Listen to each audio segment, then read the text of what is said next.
Siguiente invitado, señor Luis Vázquez Sánchez, él es director de Políticas de Discapacidad del CONADIS. Por un tiempo de 10 minutos, por favor. Muy bien, buenas tardes a todos y todos. Muchas gracias por la invitación, señora congresista. Felicitaciones a las investigadoras y felicitaciones también y el agradecimiento a los patrocinadores de la investigación. Yo quisiera, para no, repetir lo que ya se ha mencionado, yo quisiera abordar las dos investigaciones, o una reflexión sobre las dos investigaciones, tratando los dos temas que están conexos en ambas investigaciones, ¿no? Uno de los temas es el tema de los estereotipos, ¿no? Que en realidad a lo que nos conduce en materia de personas con discapacidad es a la definición misma de la persona con discapacidad, ¿no es cierto? Las barreras actitudinales que impiden la plena realización de los derechos de las personas con discapacidad.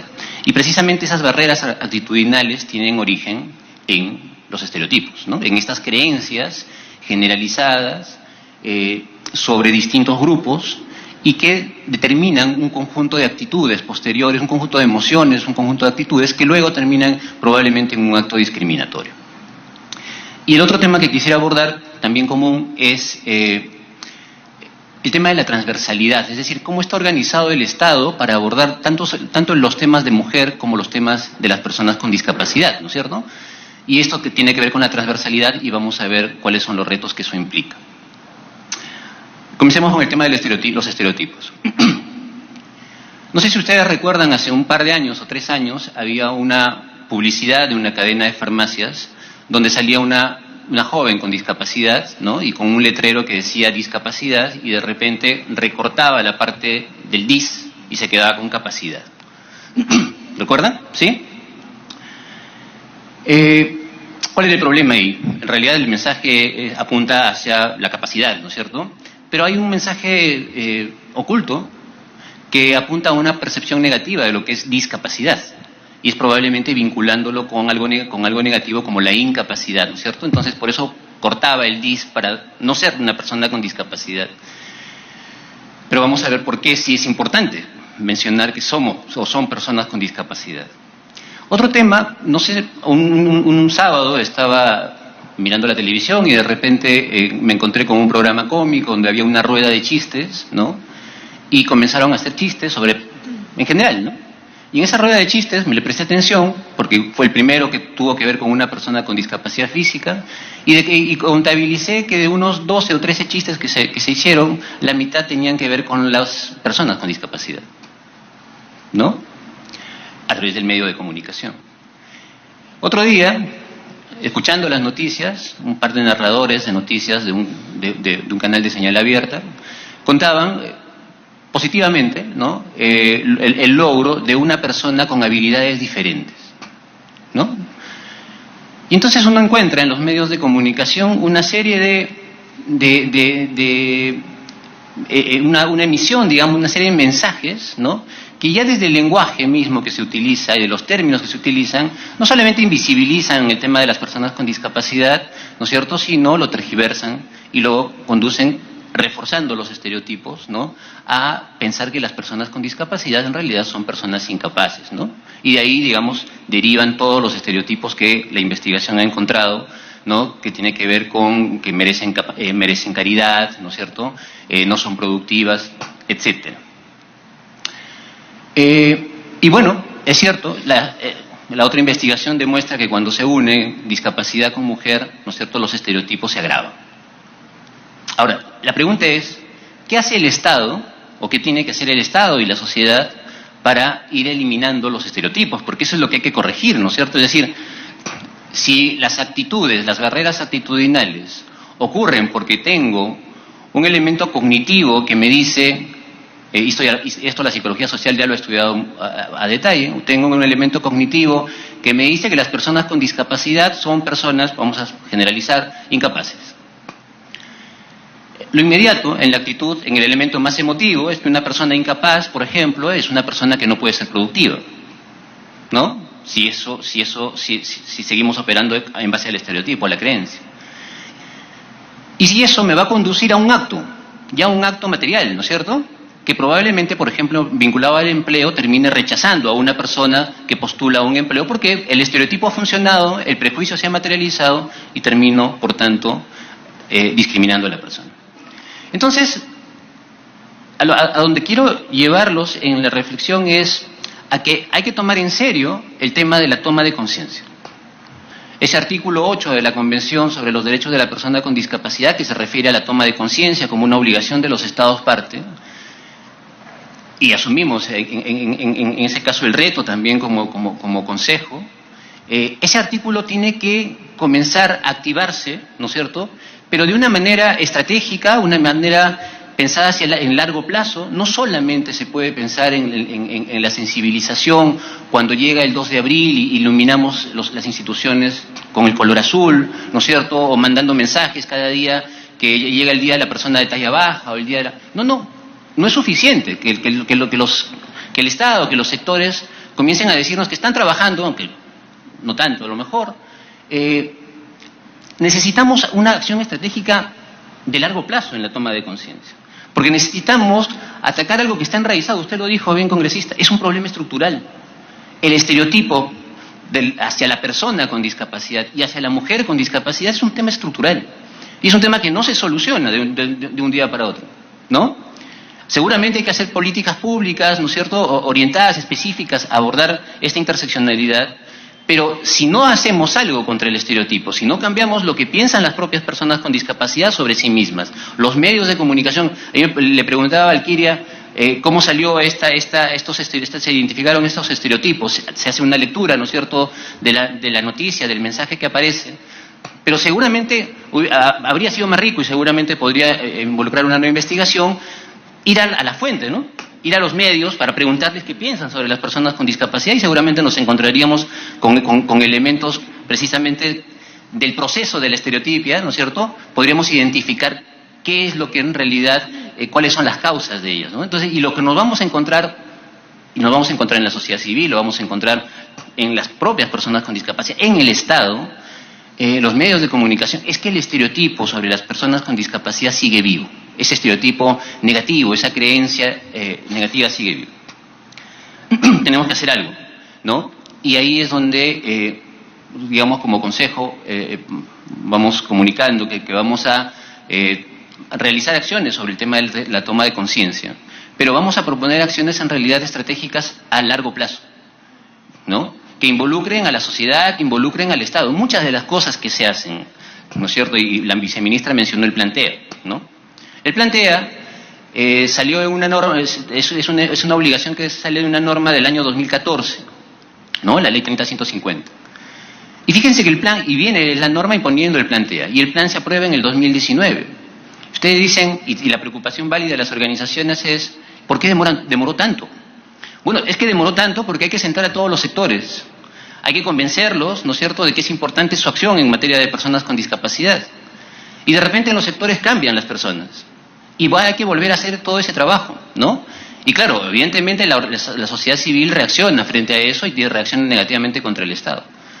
Pero ahí también operan en el Estado ciertos estereotipos, ¿no es cierto?, contra las personas con discapacidad. Entonces, a lo que voy es, creo que las dos investigaciones nos proveen de información muy útil para tomar en serio el tema de los estereotipos, ¿no es cierto?, de este sistema estructural de creencias sobre la persona con discapacidad que se agrava cuando se trata además de mujeres y seguramente da lugar al tema de violencia. Y hay que tomar entonces medidas para una acción mucho más sostenible que precisamente apunte al problema estructural. Esa es mi primera reflexión sobre los temas que se han abordado. La segunda tiene que ver con la forma en que está organizada el Estado para atender tanto el tema del género como el tema de discapacidad. Las normas lo que dicen es que los sectores, las entidades en todo nivel tienen que incluir la perspectiva de discapacidad en sus políticas, programas, etcétera, ¿no es cierto?, de manera transversal, la transversalidad. La transversalidad en la gestión pública es todo un reto y que precisamente surgió a partir del enfoque de género, ¿no es cierto?, en los años 90 en Suecia. Y que ahora se ha extendido, ¿no es cierto?, a otro tema, que es el tema de las personas con discapacidad. Entonces estamos tocando dos temas precisamente que son transversales, ¿no? Pero ¿qué implica la transversalidad? La transversalidad no implica que hay una institución, por ejemplo, CONADIS, y que CONADIS tiene que ocuparse de todas las temáticas de personas con discapacidad.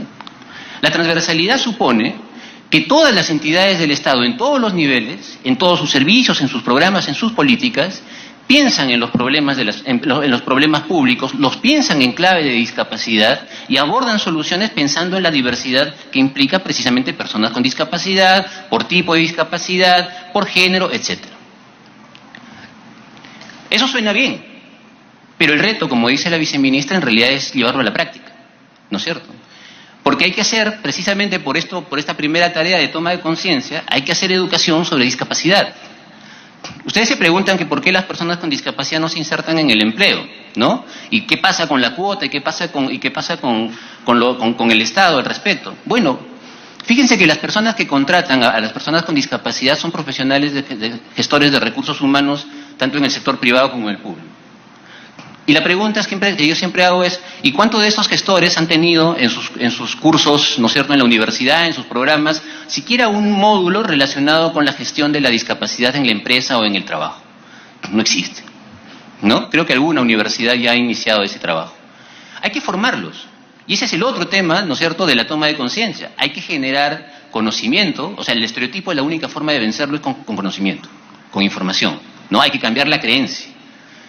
Y entonces hay que generar ese conocimiento desde ya, desde los niños, desde los jóvenes, ¿no es cierto?, en la formación universitaria, técnico-productiva, etcétera. Entonces ahí hay todo un tema por abordar. Y en el tema de la transversalidad, entonces yo les decía que seguramente todos los sectores tienen responsabilidades, ¿no? Y el gran reto, y desde la Dirección de Políticas de Discapacidad es el reto que se quiere abordar, es cómo hacemos, ¿no?, para que efectivamente todos los sectores incluyan a las personas con discapacidad en sus políticas públicas, ¿no es cierto? Tenemos política nacional de salud, política nacional de empleo. Bueno, ahí tiene que estar presente el diagnóstico de la problemática de la persona con discapacidad, de la mujer con discapacidad, y tiene que haber soluciones o planteamientos que resuelvan esos problemas. Y ese es el compromiso. Seguramente habrá otra política más general que esperamos conducir sobre este tema de la toma de conciencia, ¿no?, para tener resultados en el mediano y largo plazo. Pero en el tema de la transversalidad, insisto, hay que pensar en la oferta y en la demanda. Es decir, hay instituciones, sí, están obligadas a cumplir ciertas funciones también, pero el tema de discapacidad y género involucra a todas las entidades, ¿no es cierto? Si comenzamos a concentrarla solamente en una o en alguna, ¿no?, entonces vamos a caer nuevamente en el problema de que vamos a eliminar la transversalidad y vamos a dejar todo en manos de una sola institución.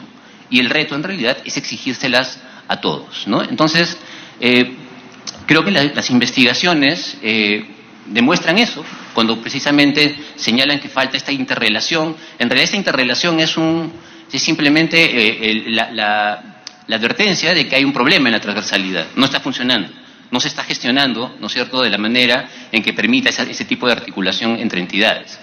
Pero evidentemente el aporte de las investigaciones, por los datos que contienen, porque vienen de la misma realidad, seguramente nos van a servir para mejorar no solamente las políticas que ya están en marcha, con los cambios normativos que se han impulsado, sobre todo en el año 2018, desde el MIM y CONADIS, y gracias al Congreso, evidentemente, sino en las acciones que tengamos que hacer de aquí en adelante. Entonces, ciertamente hay mucho por hacer y todas estas investigaciones nos servirán para poder adoptar mejores decisiones. Muchas gracias. Gracias también a la participación del señor Luis Vázquez Sánchez. Siguiente panelista, la señora Sabina Mata Velázquez, representante de la Fraternidad Cristiana.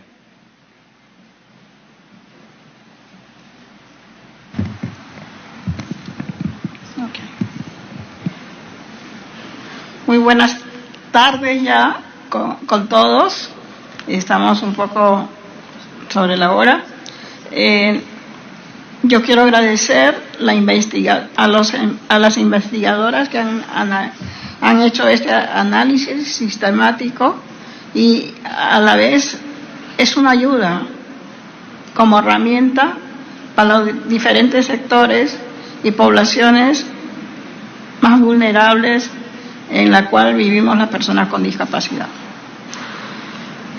Las personas con discapacidad, en realidad, queremos procesos de cambio. Queremos ayuda en el sentido de que se nos brinden más oportunidades equitativas, tanto en el trabajo, en la educación y en los diferentes espacios, como toda persona sujeto a derecho. Nosotros no somos personas que tenemos que vivir de una mendicidad.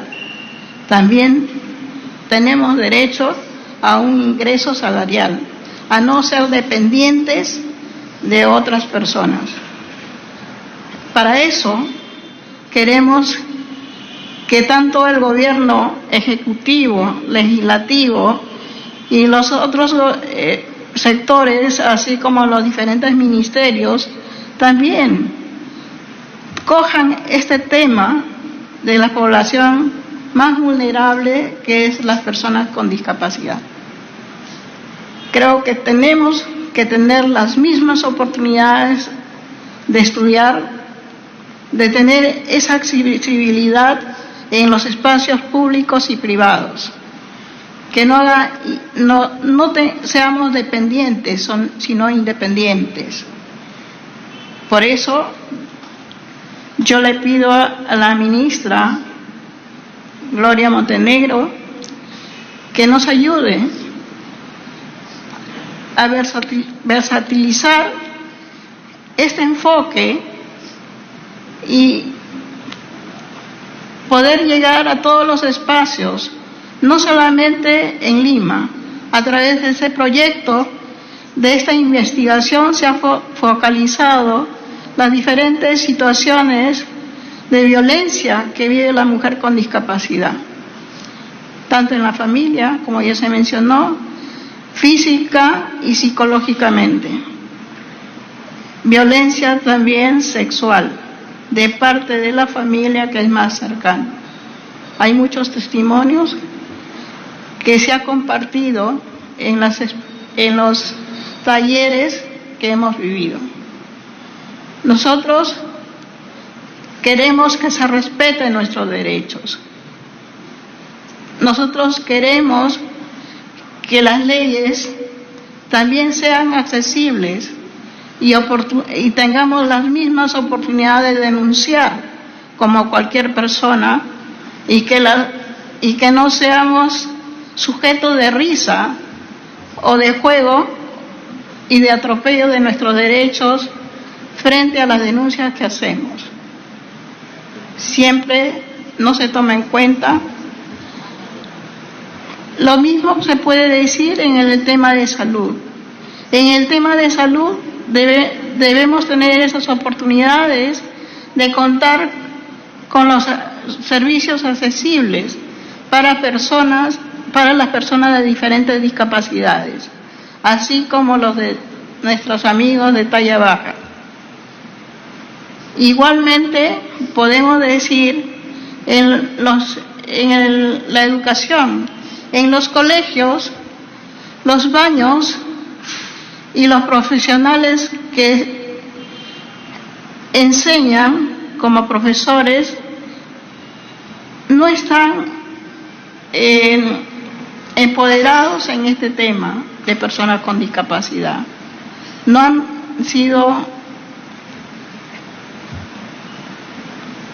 recibido la ayuda técnica para cómo ayudar a personas con discapacidad. Y simplemente para ellos somos un problema hasta hoy, actualmente. Por eso que si uno va y visita los centros educativos, son pocas las personas con discapacidad que estudian. ¿Por qué? Porque no hay accesibilidad y no hay baños adecuados. Igualmente, en algunas universidades pasa lo mismo. Por eso no tenemos personas bien calificadas en este sector para ocupar cargos en la cual debemos tener las mismas competencias como cualquier persona, entre comillas, normal, ¿no? Entonces, queremos proceso de cambios queremos oportunidades igualitarias porque tenemos los mismos derechos, porque somos seres humanos como cualquier persona, con las mismas necesidades y con las mismas oportunidades que deberíamos tener. A través de este proyecto se ha visibilizado estos sectores que se han mencionado, pero tengamos la visión amplia a nivel nacional. Cómo viven nuestra población que viven en los asentamientos humanos. Hay lugares que no son accesibles, que no van a las escuelas, en la selva, en Puno, en los lugares, tienen que caminar con su hijo en las espaldas largos trechos porque no hay colegios cercanos y los padres muchas veces abandonan a sus hijos con discapacidad y lo dejan con la madre, que ellos asumen. Para mí, yo personalmente digo que ellas son nuestras madres guerreras que nos han sacado adelante a muchas personas con discapacidad. Quiero agradecerles hoy día, que es el Día de la Amistad, el Día del Amor, que a través de este medio cambiemos de mentalidad, de ser violentos, de ser personas que discriminan al otro. Busquemos que haya igualdad y oportunidad y procesos de cambios para las mujeres y personas con discapacidad en general. Muchísimas gracias.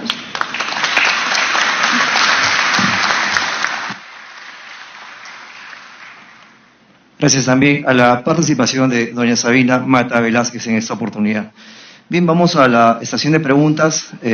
Durante el desarrollo de las ponencias se han estado recogiendo unos papeles con las preguntas formuladas por parte del público. Les quiero comentar que de pronto, por el tiempo, las preguntas que no puedan ser absueltas en este momento van a ser contestadas en el correo que ustedes habían consignado al momento de formular las preguntas en esta parte de aquí. Bien, por 2 minutos vamos a absorber las preguntas. Vamos a empezar con la señora congresista Gloria Montenegro, por favor. ¿Sí? Al final. Entonces, habían 2 preguntas a la viceministra. ¿Sí? 2 minutos para contestarlas, por favor. Sí, muchas gracias. Son 2 preguntas muy concretas sobre las estadísticas en materia de violencia sexual en mujeres con discapacidad. Tenemos los casos atendidos, con cargo a enviar la cifra exacta al correo. Voy a hacerles llegar. Es cierto también de que no existe información desagregada, como ya lo ha señalado la investigación en la Policía Nacional del Perú, ni en la Fiscalía, ni en el Poder Judicial sobre los casos de violencia sexual atendidas por estas entidades, ¿no? Y es un trabajo que tenemos que hacer de incidencia para que sus registros puedan tener esa información desagregada y ayuden justamente a ver el nivel o la envergadura del problema. La otra pregunta tiene que ver con los inmigrantes, las personas que vienen a nuestro país y que no pueden tener su carnet de discapacidad. Ese es un problema para el Ministerio, que lo estamos viendo con mucho detalle. Tenemos gran cantidad de desplazados, sobre todo migrantes venezolanos y de otros países también que justamente están en esta condición. Niños, niñas no acompañadas, algunos de ellos también con discapacidad.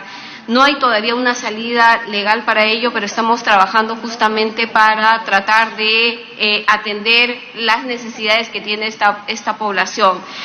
Yo mal haría en decir, sí, el CONADIS ya está dando los carnets porque hay un impedimento legal, pero sí estamos trabajando para superar esa valla, ¿no? Es uno de los temas de la agenda que tenemos nosotros con Relaciones Exteriores, con todas las entidades que están involucradas justamente en verificar la información, ¿no? Creo que son esas 2 preguntas que me han planteado a mí. Bien, muchas gracias. Las otras 2 preguntas han sido dirigidas a las ponentes, a Valquiria Ramos Obregón y a la señora Margarita Díaz Otoya. Ya, sí, yo tengo dos preguntas también que las voy a responder súper rápido para que alcance el tiempo. Una de ellas va respecto a cómo es que se puede regular los medios desde el Estado para que, claro, crean mejor contenido. Rápidamente, el Estado está obligado a proteger la dignidad y los derechos de las personas con discapacidad desde un marco legal internacional, también desde un marco legal nacional a través de la Ley de Personas con Discapacidad. Y también dentro de la investigación, si no me equivoco, en el primer capítulo, cuando lo puedan abrir, lo chequean más a profundidad, se explica a grandes rasgos cómo es que también opera la protección contra la discriminación. En el artículo 323 del Código Penal se regula lo que es la parte de la discriminación. Entonces me imagino que por esa vía también se podría intentar, si en algún momento se incurre en una acción discriminatoria desde un medio, fundamentarlo legalmente de esa forma. Por otro lado, también se destaca que desde el Poder Ejecutivo hay iniciativas como la Comisión Nacional contra la Discriminación, y así como se ha dado, por ejemplo, desde el Ministerio de Cultura una acción como la alerta contra el racismo, también se podría hacer algo similar en torno al tema de la discapacidad. Regular medios específicamente, como les expliqué hace un rato, si bien los medios pueden arguir que tienen una libertad de expresión, esta libertad de expresión tiene límites en la dignidad de la persona, y la dignidad de la persona creo que está en el artículo 2 de la Constitución. Por otro lado, los medios de radiodifusión, o sea, radio y televisión, tienen una normativa especial. Está el Consejo Nacional de Radio y Televisión, tiene su propia forma de regularse, se pueden iniciar procedimientos, creo que administrativos. No soy abogada, pero creo que por ahí va la cosa. Y de hecho ya se ha elaborado, ya hay jurisprudencia en ese tema. Porque, por ejemplo, hubo una vez en que un programa de Andrea Llosa en ATV presentó de una manera bastante perjudicial a una mujer con discapacidad psicosocial, se le internó contra su voluntad incluso, y se televisó todo ese proceso, incluyendo cuando la dopaban en contra de su voluntad, se la llevaban, etcétera. Entonces hay maneras de regular los contenidos, pero depende mucho de que la sociedad civil se junte, haga fuerza, se haga conocido eso también para hacer presión, y que el Estado tome cartas en el asunto, y también los organismos que se autorregulan de esa forma. Para el caso en especial que nos concierne, que es de mujeres con discapacidad, el tema de la violencia de género en su plan nacional también indica algunas cosas sobre estereotipos y sobre prejuicios, discriminación, etcétera. Entonces se puede usar esta herramienta para poder hacer algún cambio o demandar cambios a los medios. Por otro lado, por vías que no son digamos legales, cómo se puede incluir a las personas con discapacidad en la sociedad, teniendo en cuenta de que, claro, o sea, la ley no suele ser tan fácil de implementar en este país, hay muchas diferencias, etcétera. A ver, desde los medios se ha identificado como que 3 vías. En primer lugar, que todos los medios de comunicación, todo ejercicio periodístico implica un encuadramiento o framing, así le dicen en teoría de comunicación. Eso significa que lo que presentan ellos es algo que ellos han escogido enmarcar de todo lo que es la realidad, y en ese sentido lo que pueden hacer como medios de comunicación es volver a poner en agenda el tema de la discapacidad y de las mujeres. Así como mencionó uno de los panelistas hace un rato, que cuando hubo el congresista que no podía ingresar al hemiciclo porque no habían rampas, ese tipo de cosas tienen que suceder. Cuando ocurra algo, poner el foco en eso, hacer que ese tema vuelva a estar en la agenda, incluso si es que no pasa algo coyuntural, siempre tenerlo en cuenta, siempre se puede trabajar, porque es un tema de interés social. Entonces, se reconoce que es un tema del que se puede hablar, que tiene muchísima más importancia que, no sé, lo que pase con Peluchín o lo que sea. Y hay una audiencia que está interesada en que estas cosas, digamos, se hablen, que son las audiencias de personas con discapacidad, familiares y en realidad cualquier persona que tenga un mínimo de empatía. Por otro lado, también es importante que los medios den a conocer las oportunidades que brinda el Estado, aunque para esto también es necesario que el Estado realmente las brinde efectivamente. Porque, por ejemplo, se pueden hacer campañas diciendo, sí, existe tal campaña de inclusión laboral, pero tipo que hace 2 meses mi hermano que tiene discapacidad fue al Ministerio de Trabajo a pedir que le apoyen con esta forma de empleo con apoyo, y le dijeron que el programa está suspendido. Entonces, un medio no puede como que simplemente decir, ya voy a informar las cosas buenas del Estado, si es que a los 2 meses ya no va a existir el programa. Eso también es una realidad, o sea, los medios operan con la realidad. Tiene que haber una sinergia entre esas dos cosas. Y por otro lado, también es importante que los medios muestren que la inclusión sí es posible a través de historias, digamos, o sea, que se pueden ir generalizando con el tiempo. O sea, ir mostrando casos, digamos, en los que las cosas hayan salido bien, a una persona que haya terminado sus estudios superiores, una persona que tenga un negocio exitoso, por ejemplo. Son historias que a las personas con discapacidad les importa conocer y les hace muy bien porque les reafirma que hay maneras de lograr las cosas. O sea, eso también depende mucho de las circunstancias en que esté cada uno y obviamente va a ser mucho más difícil para una persona con discapacidad en situación de pobreza salir adelante, pero eso también depende de que el Estado se ponga las pilas y ayude a que ese tipo de circunstancias, ese tipo de carencias, de privilegios se vean compensadas por otra forma.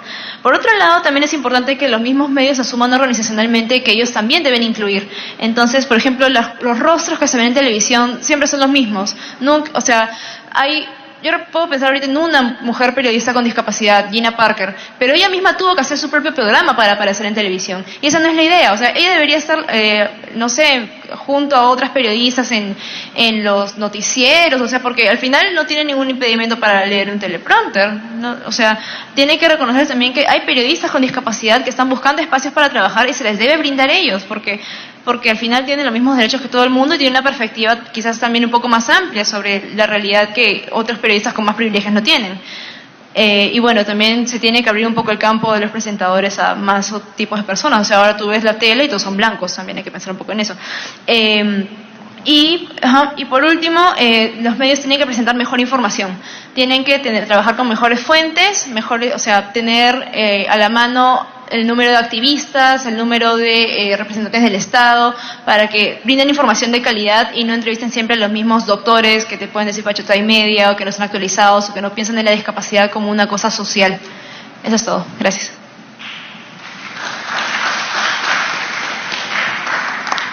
Bueno, voy a tratar de hacer una síntesis porque me han hecho varias preguntas y algunas se han repetido, ¿no? Lo primero es que hay que entender que estamos hablando de una violencia de género que hace referencia a un machismo extremo y que no es solo un problema de salud mental. A no ser que hubiera pues un diagnóstico de salud mental que digan que tal persona es un psicópata, ¿no? Un esquizofrénico y maltrata, pero en general el tema del machismo extremo es lo que está generando la violencia de género, ¿no? Y eso es importante de tenerlo en cuenta, porque si no estamos atribuyendo a otras razones eventos violentos que son en realidad por esta inequidad que tenemos entre hombres y mujeres, ¿no? Y llegando inclusive a extremos donde hay una ausencia de normas sociales, como anomia social, ¿no? Entonces los hombres no tienen los límites, ¿no? Y o eres mía o eres de ninguna, ¿no? Como pasó con la chica esa que la quemaron y finalmente murió. Eso es machismo extremo, eso no es problema de salud mental. Ya, esa es una primera cosa. Lo otro es que es un tema que no lo han tocado, es el tema de la tolerancia social frente a la violencia. Yo he hecho un par de consultorías con el Ministerio de la Mujer en algún momento con el programa de prevención y hay una encuesta, la ENARES, que habla sobre la tolerancia social a la violencia en sus diferentes manifestaciones y en las diferentes etapas de la vida, ¿no? Tanto así que cuando hemos hecho estudios, ¿no?, en niños, o sea, las madres justifican la violencia. Me criaron a mí así, yo estoy bien ahora, mira qué bien, yo también crío así a mis hijos. Y se va reproduciendo la violencia, ¿no? Después el otro punto es que algo que sigue en controversia, que es el tema del enfoque de género. Mientras no se considere el enfoque de género, no solamente en la parte del Ministerio de Educación, sino en general, ¿no?, como un enfoque para mejorar las interacciones entre las personas, nosotros no vamos a poder estar hablando de equidad ni de igualdad de derechos entre las personas, al margen de que sean mujeres con o sin discapacidad, ¿no? Ahora, si a eso le aumentamos pobreza, etnia, como algunos de los preguntas me han puesto, ¿no?, vamos incrementando más variables que van a ser más vulnerables a la persona, ¿no? Ahora, otro punto importante es el tema de los estereotipos. Se ha hablado mucho de los estereotipos. Los estereotipos son construcciones socioculturales que se vienen dando de generación en generación, ¿no? Hacen referencia a valoraciones. Para poder trabajar y erradicar o eliminar estereotipos se tiene que hacer un trabajo arduo y más que nada hace referencia a un plan de comunicación integral, ¿no?, que trabaje no solamente a nivel de informar, sino también a nivel de las actitudes y de las valoraciones que se van instalando, ¿no?, a través de los diferentes medios en que nos informamos, la familia, los medios de comunicación, en la escuela, en la calle, las publicidad que vemos a través de todo eso, ¿no? El enfoque inclusivo, que justo hablaron del tema de las rampas, también me han puesto que por qué no han puesto un intérprete de señas para las personas que no pueden escuchar, ¿no? Y no sé por qué no se consideró en esta oportunidad, por ejemplo, ¿no? Ahí está. Entonces, no sé, porque lo pusieron acá como uno de los puntos, ¿no? Entonces, y finalmente, impulsar un proceso no solamente de sistematizar fuentes secundarias que existen ya de investigaciones, hay tesis, hay investigaciones de otros países, sino también ¿qué podría hacer el Congreso? Porque esa era la pregunta, ¿no? A través de la comisión, fomentar mayores investigaciones para tener más evidencia y poder tomar mejor las decisiones, ¿no? Porque las políticas tienen que basarse en evidencias. Y la evidencia no solamente es de fuentes secundarias, es decir, de lo que ya existe, sino también de fuentes primarias, de las investigaciones que se pueden hacer, ¿no? Entonces, eso nada más quería yo hablar y sobre todo remarcar nuevamente el tema de la tolerancia social frente a la violencia, como que se justifica, ¿no? Y eso es lo que no está permitiendo que se avance, ¿no? Y por ahí el tema del enfoque de género que todavía estamos batallándola, ¿no? Eso es un poco lo que quería comentarles. Gracias.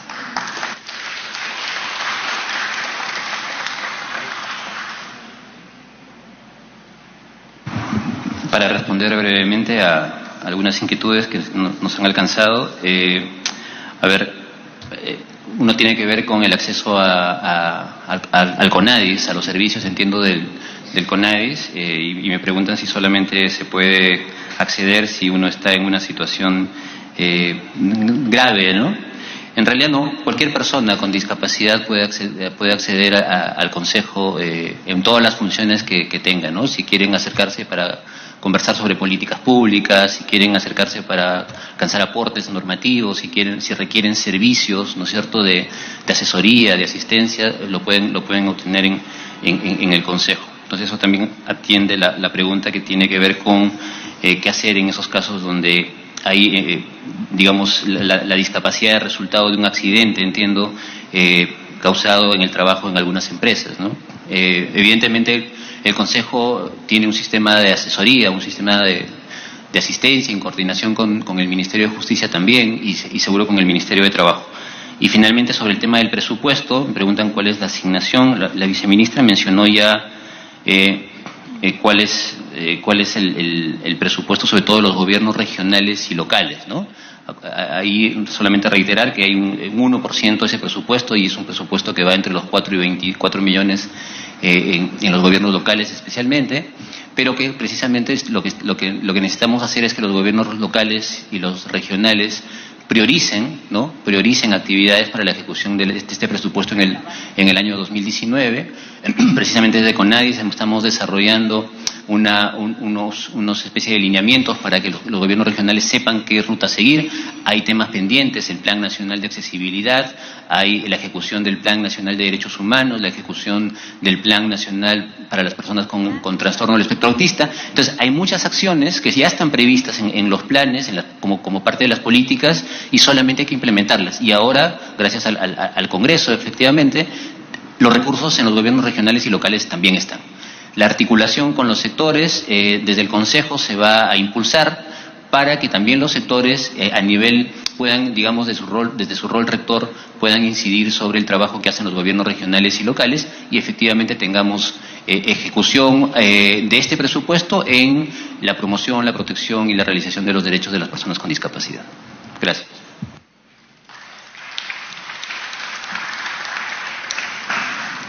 Sí, brevemente habían dos inquietudes. La primera de una representante de una OMAPED que menciona que le gustaría trabajar en forma articulada con el Ministerio, con el Congreso.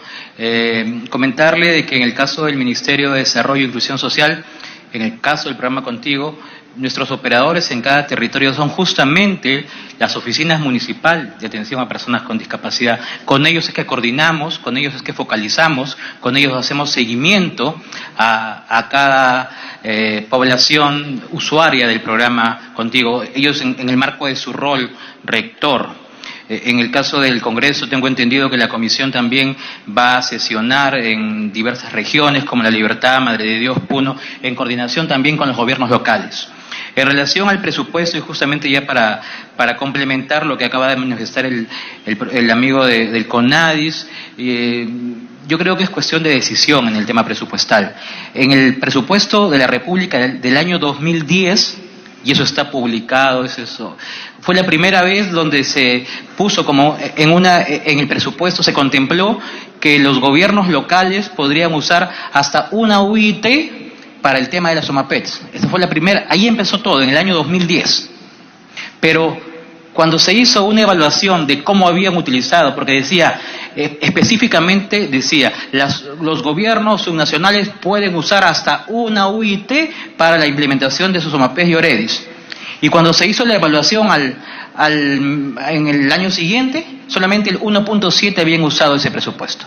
¿A dónde quiero llegar con eso? De que se necesita decisión. Pueden existir muchas normas, muchas leyes. En el Congreso podremos sacar muchas leyes, pero si no hay decisión de los tomadores de decisiones en los ámbitos subnacionales, creo que va a quedar en nada esto, ¿no? Y con relación hay otra observación en relación a que dice que el foro prácticas no violentas, ¿no cree usted que no ha sido accesible? Me parece de que no nos habíamos percatado que había acá la intérprete de señas, ¿no? Y también se está transmitiendo, creo, en vivo por televisión para la gente que no ha podido venir. Gracias.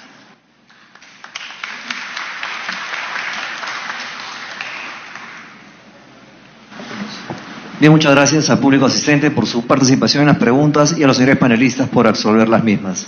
Seguidamente, palabras de conclusiones y clausura a cargo de la señora congresista Gloria Montenegro Figueroa, presidente de la Comisión de Inclusión Social y Personas con Discapacidad del Congreso de la República. Gracias. En primer lugar, un fuerte abrazo a Valquiria Ramos y a Margarita Díaz por estos trabajos de investigación que lo tomamos en cuenta, no solamente para este evento como parte del trabajo que realizamos en la Comisión de Inclusión Social y Personas con Discapacidad, sino también como base para las políticas públicas que trabajamos desde los gobiernos locales, regionales y con cada uno de los entes rectores. Imagínense cuando hablamos de doble discriminación, no solo por tener algún tipo de discapacidad, sino por ser mujer y encima sufrir violencia. Sino, por ejemplo, piensen en esas mujeres del campo que toda la vida estuvieron desde las 4 o 5 de la mañana en el campo, hoy tras un huaico quedaron con un problema de discapacidad. O pensemos en aquellas que fueron violentadas y que ya han pasado 3 semanas, no tienen visita ni un solo familiar y no han podido hacer una denuncia. ¿Cómo vamos a facilitar los procesos y los procedimientos para que la justicia sea oportuna, para que la justicia llegue en temas claves? Y estas investigaciones nos permiten tomar decisiones con base científica, vale decir, decisiones correctas. De la misma manera que cuando nos hacen análisis completos para saber qué tenemos, la parte remedial es mucho mejor. De la misma manera, en la Comisión de Desarrollo e Inclusión Social, esperamos que cada proyecto de ley tenga esa base, no solamente científica, sino validada con la población, validada con gobiernos locales, regionales y con cada uno de los sectores.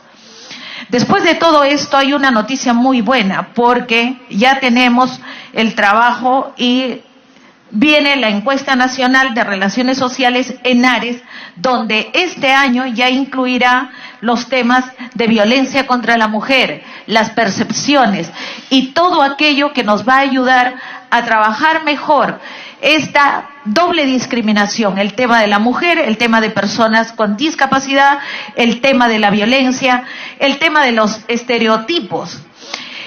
Es fundamental entender y comprender que son estos espacios los que nos ayudan también a tener esa base de datos que muchas veces compartimos con ustedes para que podamos obtener desde sus diferentes asociaciones civiles respuesta a aquellos proyectos que son presentados. Tenemos ya en el Pleno, a la espera de que nos prioricen, 19 proyectos de ley. Creo que mañana o pasado serán 21, una vez que pasen los últimos que hemos presentado. Todos urgentes e importantes. En ese sentido, es valiosísima la presencia y la participación de cada una de ustedes.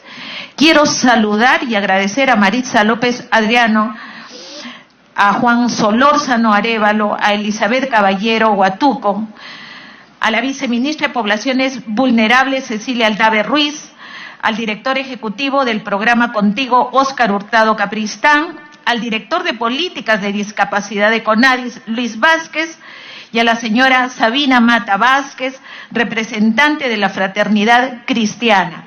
Hoy ha sido un programa muy enriquecedor para nosotros, pero sobre todo, en el Día del Amor y la Amistad, solamente generar conciencia a todo nivel, desde el hogar, las escuelas, las universidades, los centros de preparación, de capacitación, para sensibilizar, para generar conocimiento, para ayudarnos mutuamente en que el tema de igualdad social, el tema de cierre de brechas sociales, tiene que poner a los grupos más vulnerables en el primer nivel.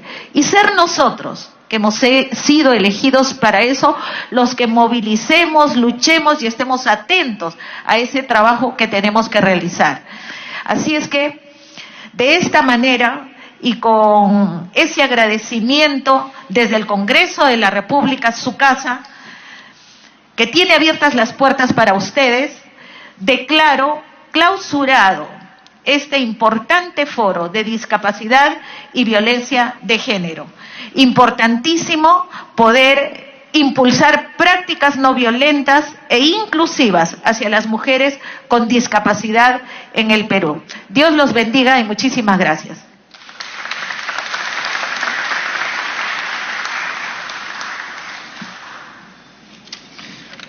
Bien, de esta manera finaliza este foro impulsando prácticas no violentas e inclusivas hacia las mujeres con discapacidad en el Perú. Agradecemos la gentil asistencia de nuestros invitados en la mesa de honor, al público asistente.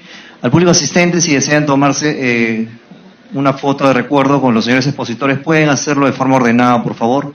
Y luego se les invita a un compartir a cada uno de los presentes en el hall de ingreso de la sala Porras Barrechea. Muchas gracias, buenas tardes. Bien, hemos podido escuchar entonces los diferentes testimonios en torno a este foro impulsando las prácticas no violentas hacia las mujeres con discapacidad, un foro de la congresista Gloria Montenegro, y es importante resaltar lo que dijo al inicio, que a través de su comisión, pues que es de inclusión y desarrollo social, se busca desarrollar la sensibilidad y el sentir humano, el sentido de la cohesión entre todas las personas sin distinciones. Por ello hay que buscar lazos que unan y también pues para poder trabajar en torno a este tema. Nosotros vamos a hacer una pausa, van a ser la 1 de la tarde y retornamos con más aquí en Agenda Parlamentaria.